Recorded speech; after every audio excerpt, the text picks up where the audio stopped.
जय श्री कृष्णा। आज हम ये श्लोक है और इस श्लोक के अर्थ के बारे में बताऊंगी।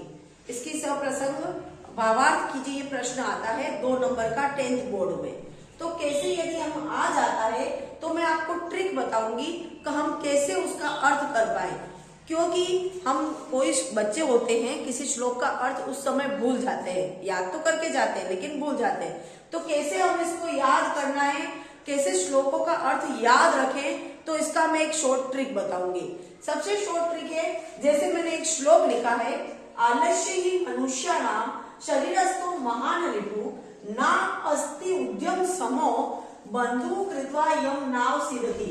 अब याद कर तो लिया हमने, लेकिन कैसे पता करेंगे कि हमने कौन से श्लोक का कैसे अर्थ याद किया। तो हमें क्या करना है बच्चों, तो सबसे पहले हमें सिर्फ शब्द को पकड़ के रखना है। जैसे इसमें से मैंने पकड़ लिया आलस्य ही मनुष्याणाम, ये शब्द मैंने याद रखा का आलस्य ही मनुष्य का, तो बस अब उस श्लोक का अर्थ आपको तुरंत उस समय याद आ जाएगा। अब जैसे कि मैं यहाँ पर सबसे पहले प्रसंग का सबसे एक बार आप प्रसंग याद कर लो। सारे श्लोकों के प्रसंग एक जैसे ही होते हैं, सिर्फ पाठ का नाम बदल जाता है, चाहे आप हिंदी में करो चाहे आप संस्कृत में करो।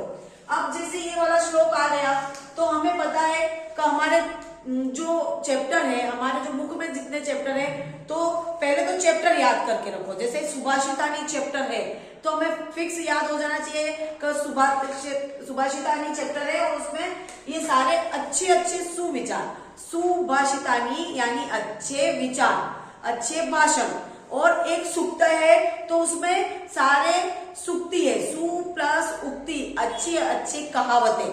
तो अब सबसे पहले तो हमें ये पता हो जाएगा कि ये सुभाषितानी में से आया है। उसके बाद क्या करना है कि हमें प्रसंग लिखना है। तो प्रसंग बहुत ही सरल है, बस आप एक बार याद कर लोगे तो आपको हर श्लोक का यही लिखना पड़ेगा। अब मैंने ये जैसे देखा और मुझे ये पता चल गया ये सुभाषितानी में से, तो मैं क्या लिखूंगी,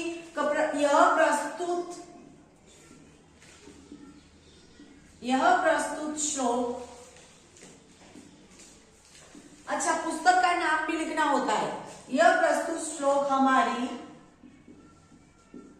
पाठ्य पुस्तक शैमुषी। अब क्योंकि 10th की संस्कृत की जो बुक है उसका नाम है शैमुषी,